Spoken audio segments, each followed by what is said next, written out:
जय यीशु की। मैं हूं प्रियंका डामोर और आप देख रहे हैं रेडियो बेतास एशिया की हिंदी सर्विस। कलीसिया समाचार में आप सभी का स्वागत है। कलीसिया समाचारों में प्रमुख है, फैसलाबाद में ईश निंदा का हवाला देकर गिरजाघरों एवं घरों को जलाया।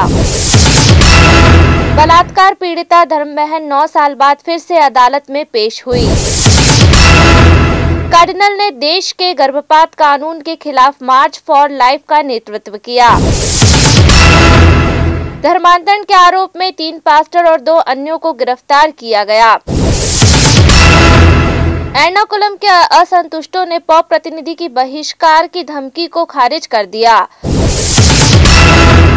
आर्चबिशप तलत ने कहा, पॉप प्रतिनिधि की अवज्ञा करने का अर्थ है चर्च से निष्कासन। वैश्विक मीडिया संस्थान ने भारतीय पत्रकार की हत्या की निंदा की।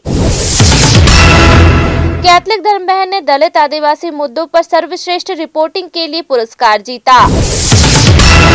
हिमाचल प्रदेश में भारी बारिश के कारण कम से कम 71 लोगों की मौत हो गई। अब जानते हैं समाचार विस्तार से। फैसलाबाद में ईश निंदा का हवाला देकर गिरजाघरों एवं घरों को जलाया गया। फैसलाबाद जिले में इस्लाम चरमपंथियों द्वारा भड़काई गई भीड़ ने 21 गिरजाघरों और आसपास के घरों को जला दिया है। सैकड़ों लोग पलायन करने के लिए मजबूर है। कुरान के खिलाफ अपमानजनक वाक्यांश लिखने का आरोपी क्रिस्ती वास्तव में एक अनपढ़ व्यक्ति है।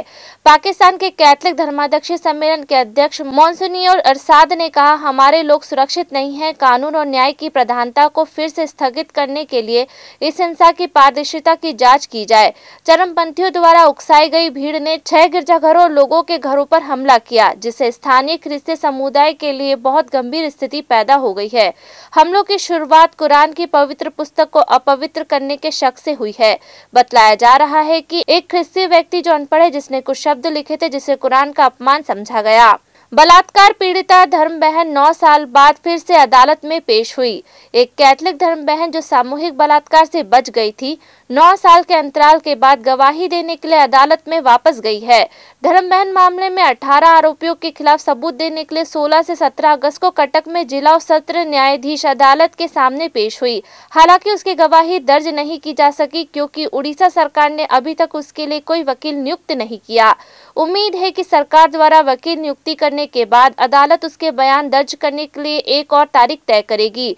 25 अगस्त 2008 को धर्म बहन 25 साल की थी जब भीड़ ने दिव्य ज्योति पास्टरल सेंटर में तोड़फोड़ और हमला किया था, जो जलाए गए चर्च संस्थानों में से एक था, जहां वह एक सामाजिक कार्यकर्ता के रूप में काम कर रही थी। तब उसके साथ सामूहिक बलात्कार किया गया था। कार्डिनल ने देश के गर्भपात कानून के खिलाफ मार्च फॉर लाइफ का नेतृत्व किया। बॉम्बे के आर्चबिशप कार्डिनल ओसवाल्ड ग्रेसियस ने 10 अगस्त को पुणे में भारत के गर्भपात कानून के खिलाफ मार्च फॉर लाइफ का नेतृत्व किया और एक टीम ने स्थानीय अधिकारियों को अजन्मे बच्चों के अधिकार का समर्थन करते हुए एक ज्ञापन दिया।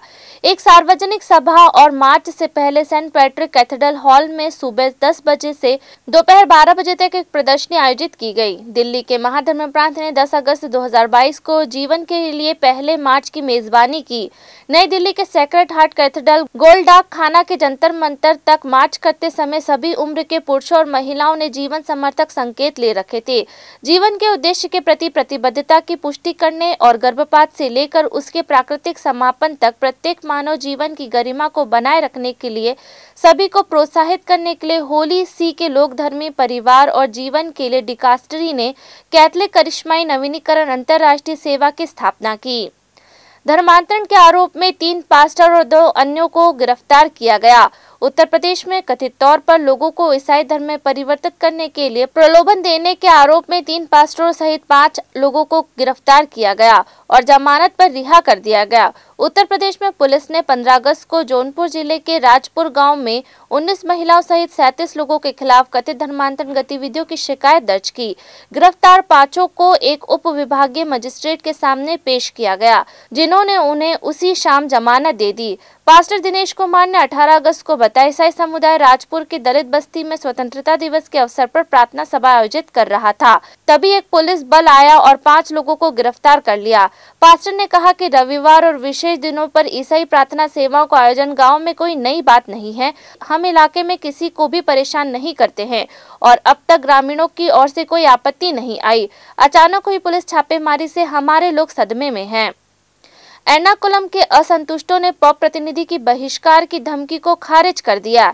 एर्नाकुलम अंगामाली महाधर्म प्रांत के अंतर्गत लगभग 95% पल्लियों ने 20 अगस्त को पुरोहित के साथ मंडली का सामना करते हुए रविवार की प्रार्थना की।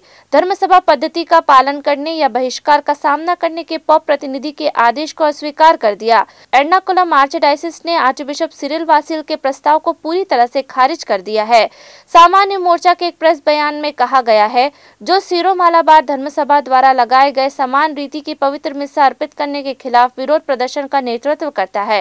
फ्रंट के प्रवक्ता रिजू कंजुकेरन द्वारा जारी बयान में कहा गया, एर्नाकुलम के महाधर्म प्रांत ने 450 से अधिक पुरोहितों को बधाई दी जो इसके 5,50,000 विश्वासियों के पक्ष में खड़े थे। जेसुइट आर्चबिशप वासिल ने 17 अगस्त को आर्चडायसिस के सभी पल्लियों को आदेश दिया कि वे विवादित तरीके के अनुसार रविवार की सामूहिक प्रार्थना करें या बहिष्कार सहित विहित दंड का सामना करें। उसी शाम सैकड़ों कैथलिकों ने प्रतिनिधि के आदेश को जलाकर उसका जवाब दिया। आर्चबिशप तलत ने कहा, पॉप प्रतिनिधि की अवज्ञा करने का अर्थ है चर्च से निष्कासन। एर्नाकुलम अंगामाली के प्रेरित प्रशासक त्रिचूर के आर्चबिशप एंड्रयूस तलत का कहना है कि पॉप की प्रतिनिधि की अवज्ञा का मतलब है कैथलिक चर्च से बाहर होना होगा।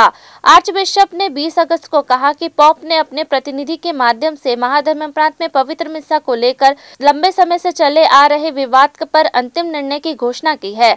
आर्चबिशप तलत ने कहा, जिन लोगों ने पॉप की प्रति निष्ठा की प्रतिज्ञा की है वे प्रतिनिधि के निर्णय का पालन करने के लिए बाध्य है, लेकिन एर्नाकुलम अंगामाली महाधर्म प्रांत ने 328 पल्लियों में से 6 ने प्रतिनिधि की अवहेलना की। वैश्विक मीडिया संस्थान ने भारतीय पत्रकार की हत्या की निंदा की। एक वैश्विक मीडिया अधिकार निकाय ने बिहार में एक युवा पत्रकार की हत्या की निंदा की है।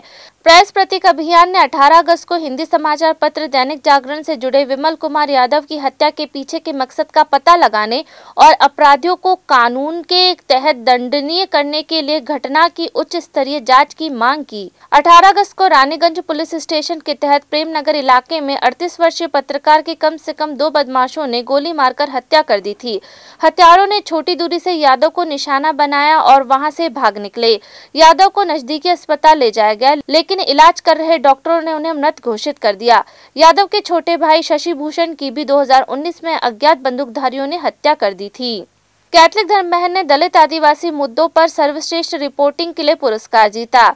एक कैथलिक धर्म बहन ने अनुसूचित जाति और अनुसूचित जनजाति पर सर्वश्रेष्ठ रिपोर्टाज के लिए इस वर्ष का पुरस्कार जीता है।